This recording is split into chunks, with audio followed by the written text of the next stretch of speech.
All right, Mopar people, welcome back to the channel. I'm just Mopar Joe. Today I've got to start in on getting the top end put on our Little Red Express 360. This is a retrofit roller cam deal. It is a Lanati camshaft. These are Howard's lifters. I got the trick flow cylinder heads, rocker arm shaft stud kit, Harland Sharp rocker arms, and Smith Brothers push rods. I've been waiting a few weeks for those push rods to come in. They're supposed to be here by 9 o'clock tonight, so I'm gonna go ahead and start test fitting stuff on my workbench, see how my alignment is on the rocker arm shaft. You all may recall, I haven't been in small block Harland Sharp land in a while. The ones I had on my old 408 were the red Mancinis, and they were actually, before Mancini was buying from Harland Sharp, I think they said they were actually Dove brand, but I took one off and mailed to Harland Sharp. They looked it over and said, that's not our rocker, but we can sell you one for really cheap, or you can buy a set. And lo and behold, I now have a great relationship with Harland Sharp. So if you need some Harland Sharp stuff, call them directly and ask for Randy Jr. Tell him Just Mopar Joe sent you, and he will get you hooked up. Anyway, I said all that to say, these hold downs are very similar to the big block. Big blocks have a 3/8 bolt or stud, whatever you want to call it, 3/8 size. So it's a pretty large hole in comparison to the little 5/16 of the, let me stick it in here, maybe you can see a bit of a difference. Quite a bit of difference. I left the washers in the bag for now. I'll put those on later. But I was just doing my initial mock-up. So we've got a buttload of room. You see that whole slide back and forth. I think we're gonna be pretty nice here, guys. Typically have to add any shims on the Harland Sharp stuff. Sometimes I may have to grind a little bit on my center spacer to get it to where the rockers would come in a little bit, but these are the K series, and they are 1.6 ratio. If you had a trick flow head or Edelbrock, I think they do the KE on that. But so anyway, stock head. I'm just gonna get down and take a look straight in that way, get my roller centered, and then I'll just start in the center and work my way out real quick. There's our center set here, each side of that pedestal. I'll screw him down a little bit snugger. And say about right there. Okay, I'm gonna pull the slack out of the pedestal, just get it centered like that. That looks pretty nice. So those two are happy right now.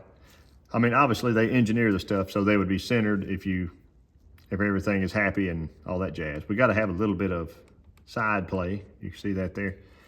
So I'll go get my feeler gauge and we'll look for about 15 thousandths. There we are. There's my 15. I'll just lay it here. I'll pull to the left.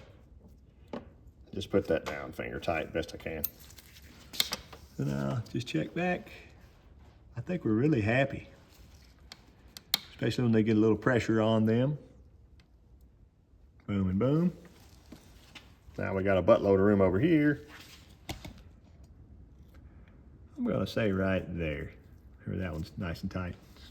So I've got a little bit of play on that side there. Here.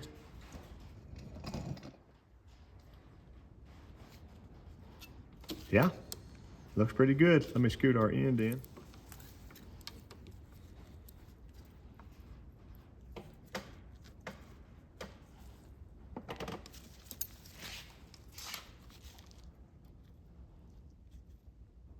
I like that.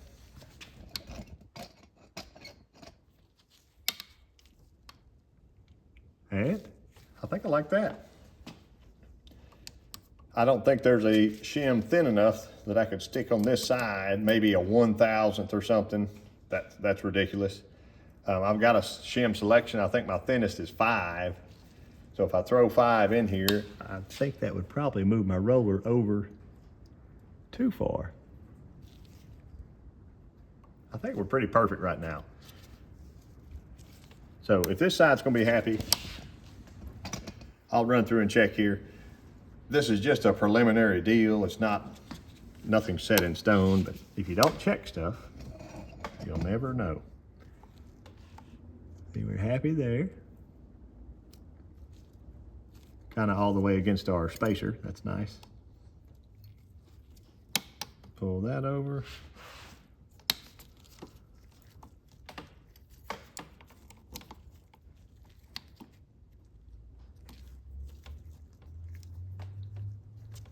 Tighten up. I really think we're quite happy there, folks. It's all turning out my way. I shove that in aggressively. It is hanging off to the inside. That one there is just slightly. I'd like both those to go that way just a hair. I do think I can shim right there and get us a little something. I popped out the factory shim and went in with one of these gold shims. I'm pretty sure they came with a PRW kit. They give you a lot of extra shims and stuff. So I got the big gold in there and then a very thin, like a 5/1000 inside of that. When I can, I try to keep my very thin shims away from the rollers. Some people say it'll grab them and chew them up, but I've never had that happen. You can see some wear on the little shim itself, but you might also see some wear on these others. I mean, its job is to cycle, so it's going to have a little bit of burnishing or whatever, but I'm happy with these babies now. That's just basically the preliminary on this head with this set of rockers. I can keep these two matched together in case there was something funny, weird with casting or something like that. So keep this together. I'll bring the other head out and do it off camera. And then when our push rods actually get here, I can double check to be sure our push rods are clear of all the push rod holes here. Ed had to do a lot of grinding on these heads to be able to use those retrofit lifters.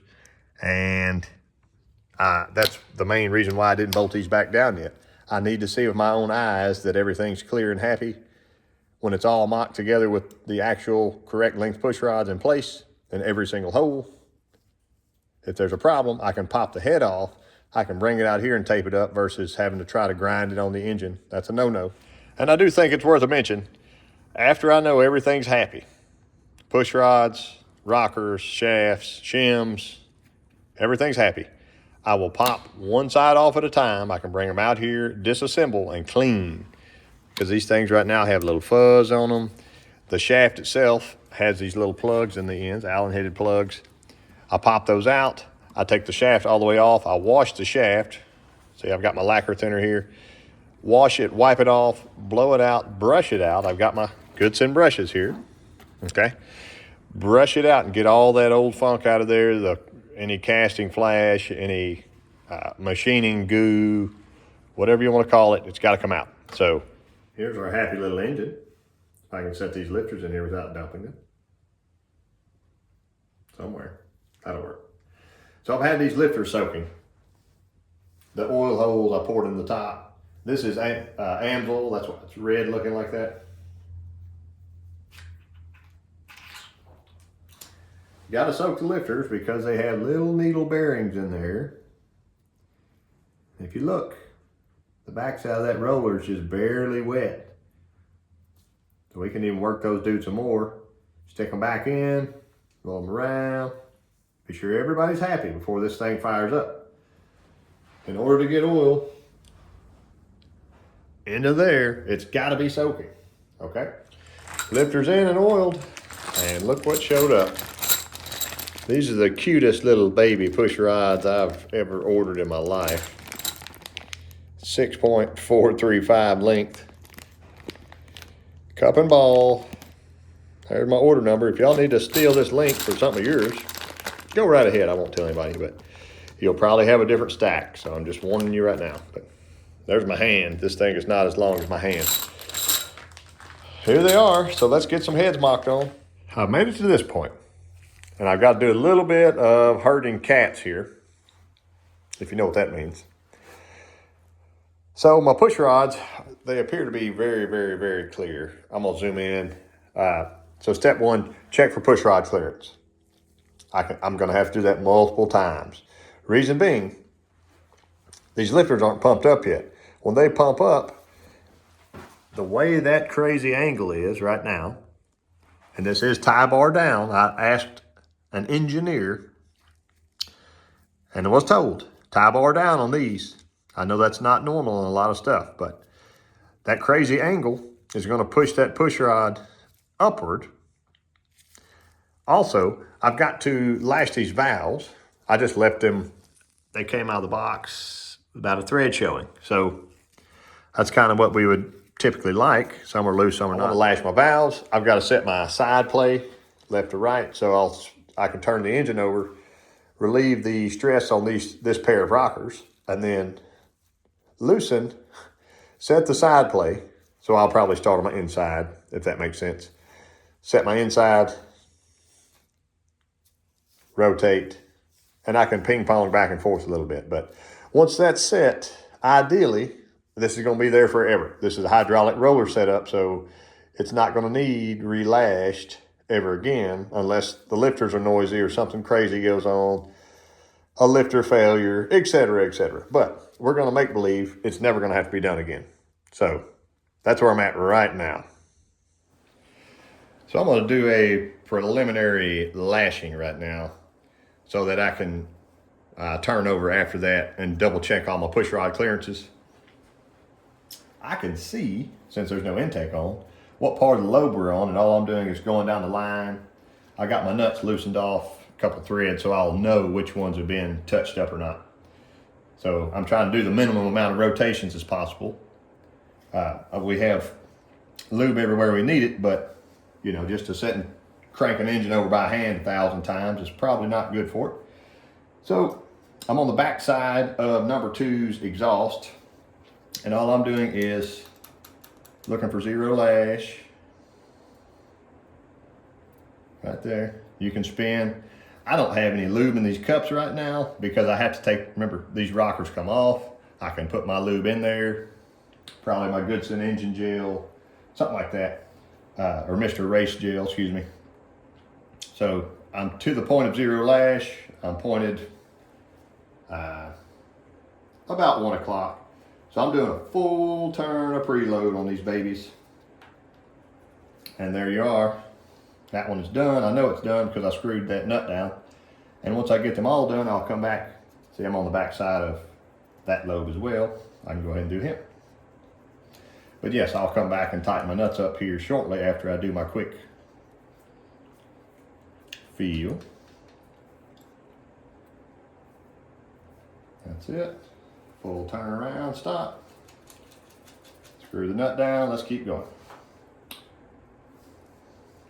Back side here.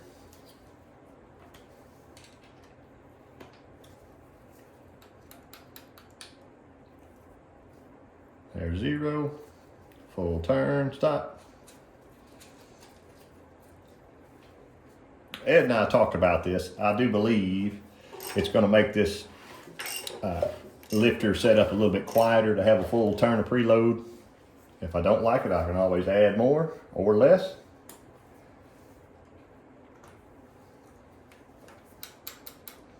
I have not checked my side plate, see how that one's got plenty right now.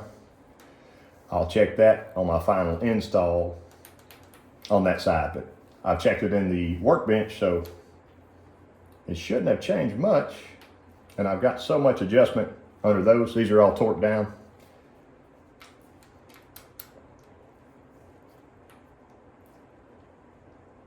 There's a happy zero right there. Full turn, stop. All right, that one's up.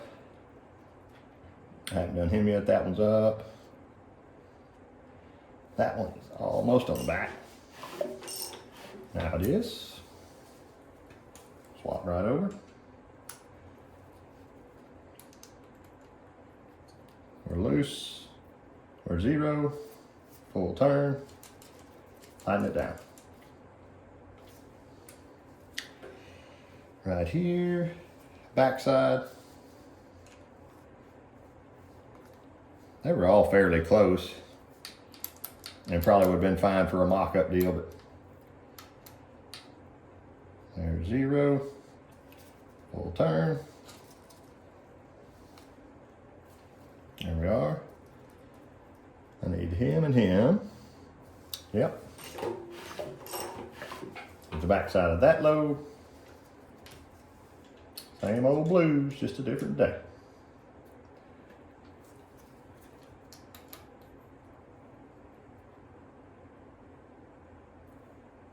Full turn. Over there. A little bit more on him, just to be sure.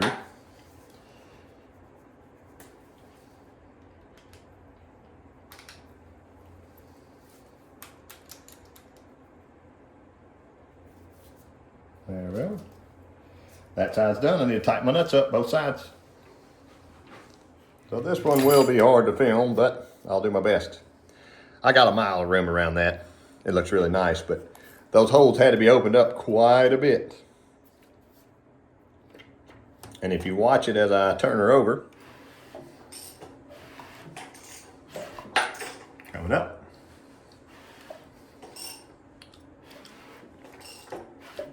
And we just beat max lift. I know the lifter's not pumped up right now, but as we actually lifted, it moved away from there. So I don't think the exhausts are the real problem. It's the intakes that had to have the most opening. So right now we've got a mile of room. It is in the center of that. The valve is closed.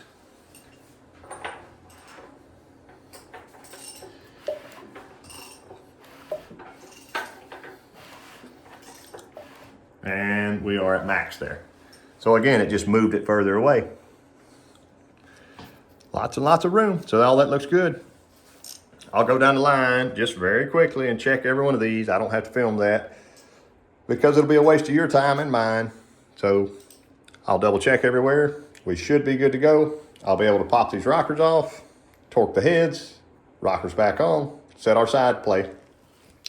So I already got that shaft off. I was just going to show you it is easier to pull your plugs out the end if you leave them on the studs, pedestals, bolts, however you have them down. Your little plugs come out. You have to put those back in or you're going to have a bad day when you go to prime this thing and all your oil just runs out one side or the other. But step one, pull the plugs. Step two, pull the rockers off and we'll take them on the bench. There's my little clean bench. We're gonna set them down, move some of the stuff out of the way, and then we're just gonna slide. Keep it all in order and slide her out. Everything will stay in its own happy home. There we have our dirty shaft. Well, it looks clean, it looks brand new. If you look closer, it's got a lot of that just rust stuff on it. I like to get that off. There's my lacquer thinner. Get me a little rag. We'll wipe her off. Yeah, I'd call that dirty. And if you can look down the end of it here. So there's my long Goodson brush that's obviously too small. And it's pretty easy to go all the way through. My blue microfiber.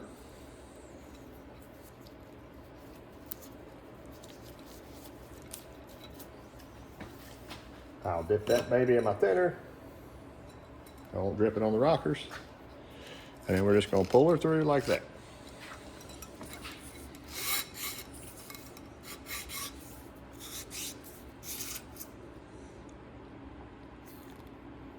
See that blackiness on there? We're looking better. There's a little chunk of stuff in there. Flip her over and go back through. See what I mean?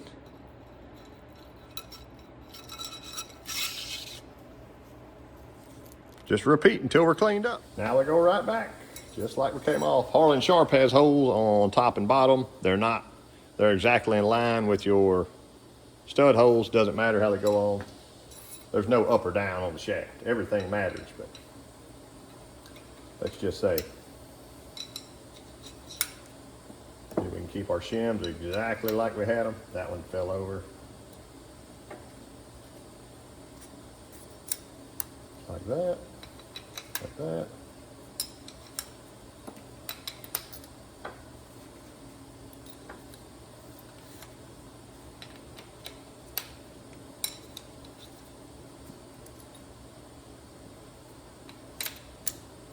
I did not have to do much to these. Right, bro.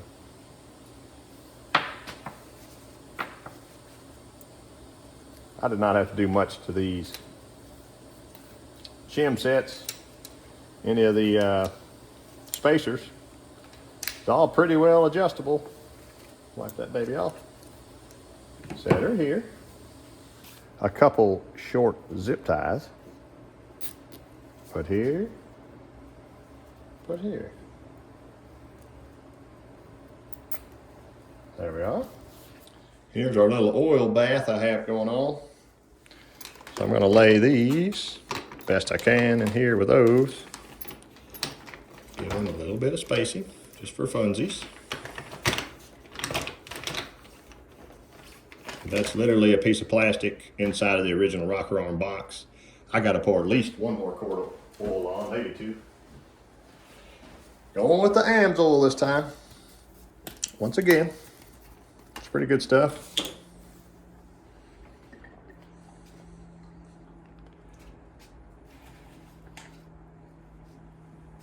And we need to go one more because those rollers have to be, I may can actually flip that over. The rollers have to be fully submerged. And you'll notice, maybe you didn't, I left my little end plugs out, so when I lift this out of here, I can stand these straight up and most of that oil will drain out to the bottom. This is just a pre-lube. Like I said, those rollers right there need oil between them and the pins.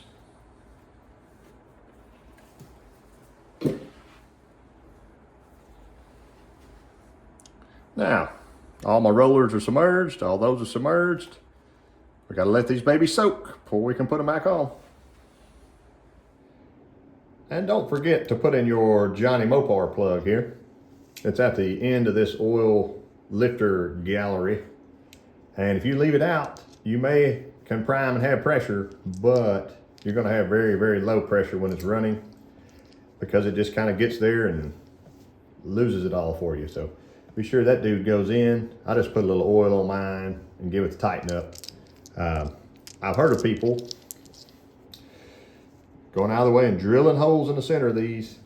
I don't think that's necessary at all because all this lifter oil that's lost, as you're accelerating forward, the oil's got to get to the back of the engine somehow or another. Your cam gear and your distributor gear is gonna have plenty of oil, so don't sweat that too bad, okay? All of our block plugs are in, our rockers are soaking. I figured I would double check our intake fitment because it's about to go on. This has actually been ported and opened up. This is the Felpro 1213 kit. It kind of blocks off all the center stuff there. But if you'll look, nobody was trying to do any kind of push rod pinch stuff going on here. So you can see if we have our gasket centered, the amount that we have both sides hanging over here. It's just pretty well squared off. The intake I'm using, it's my most favorite small block intake. It is the Torker 2 340 from Edelbrock. I ran one of these on my high school truck, had great luck. I think it's 2,500 to 6,500 RPM range. So we're looking at an engine here. Truck's got a 2,500 stall in it. We're gonna be right there in the power. So we're not worried about a little dual plane, any of that business. Also, side note, if this would have been an air gap, the thermostat would be in the center. And I do believe the man wants an air conditioner compressor to live right here. So that's another reason I like this on a performance kind of deal. It'll be nice and out of your way. So ran this with good success before on the other 360 build and other things. But when we flip it over, the ports themselves aren't really symmetrical looking. They kind of have a, I don't know what you'd call that. It's just some ugly casting stuff to them. I'll show you the difference in the width as well. So there's our width on this port window, and it's pretty well symmetrical all the way down. Both sides. Pretty close. Anyway, there's our port entry. See how much further we could go here. especially on that inside runner right there. Kind of squaring that off. I think that's it'll at least make me happy. Here's our little intake. I gave her a little work. All that old casting flash is out. I used my killer carbide bits for that. I finished up with a little 40 grit cartridge roll. I think we're doing all right. You can see my fine little lines right. That texture is good in there. We like texture. My little lines right here still. I didn't go all the way out to the line. Although I could have, the way I marked this. I'm still smaller than my head opening, which is what I want.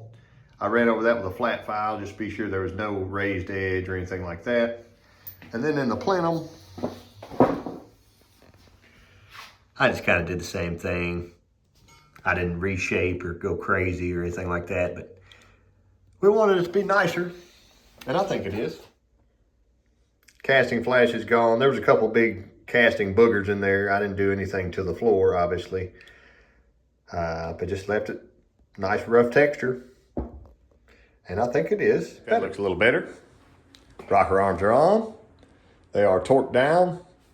They got proper side clearance, and the rollers are centered on every stem. I got my intake setting in place. My port match looks really nice, and I'm all but ready to prime it.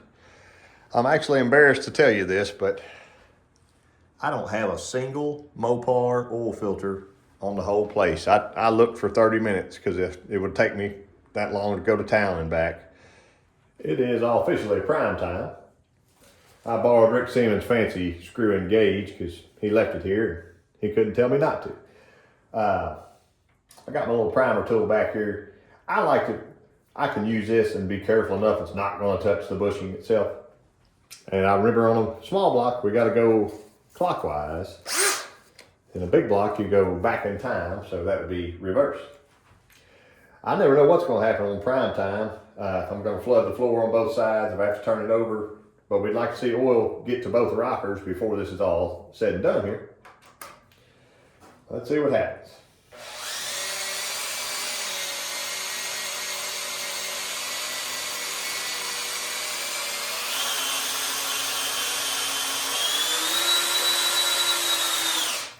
All right, we're priming.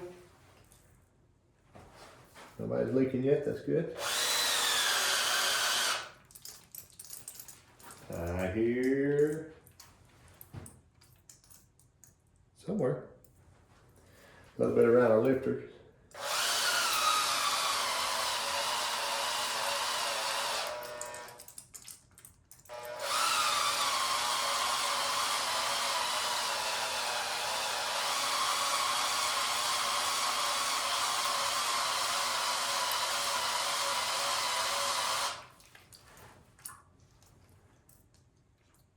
No rocker leak yet, so that's good. Let's see what we can get up to. I like 70 pounds cold. That looks nice. This is 30 weight oil. I would rather run a little thinner oil. This is straight 30 weight. From now on, I'm buying 1030, but we're looking good there. I can see a little bit coming around out the top of those lifters there, but that is at max lift. So it's not doing it on all of them, just on those on max lift. And they're not flooding out the bottom, so that's good. They pop her off. And I'm going to turn this dude over. We'll see what we get to on our sides here. Here's your little cinematography if you'd like it.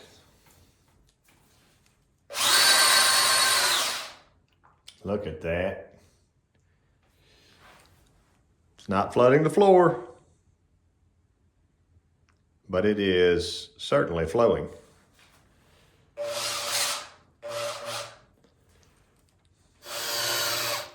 Look at that. We got it going on. I'm really proud of these small blocks having that high oil rail over there. Like, I'm not going to try to flood the floor, but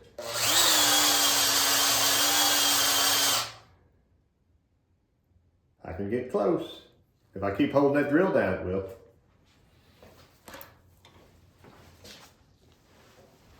Try to max her out here.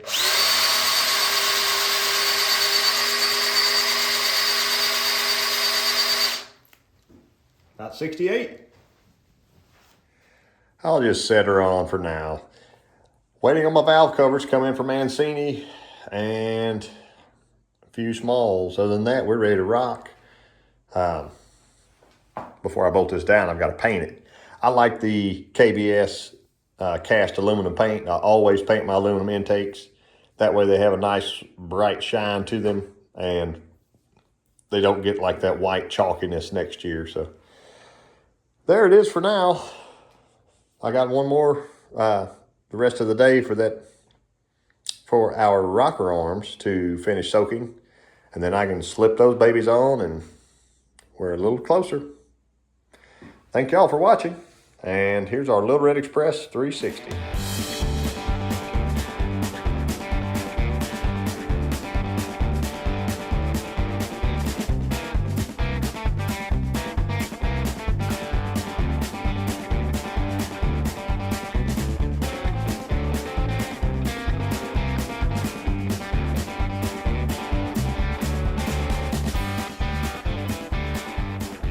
All right, Mopar people.